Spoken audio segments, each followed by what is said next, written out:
Отивам на поправка и това е втора част, в която се обличаме заедно. Айде!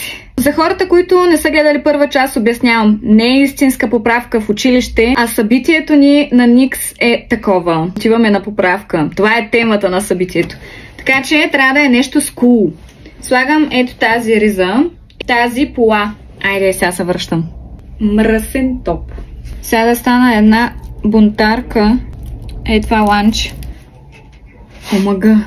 Сега липсват чорапки. Много секси стана, ама какво да направя, че съм родена такава.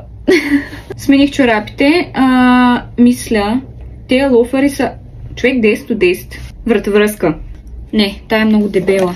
Тая ще. Ами, това е завършената визия. Според мен се получи супер готино. Тук се избирам и между тези два типа обици, като избрах сребристите и мисля, че са най-добре. Сега в коментаря ми напишете колко оценявате визията. Аз отивам на училище и ще пусна видео.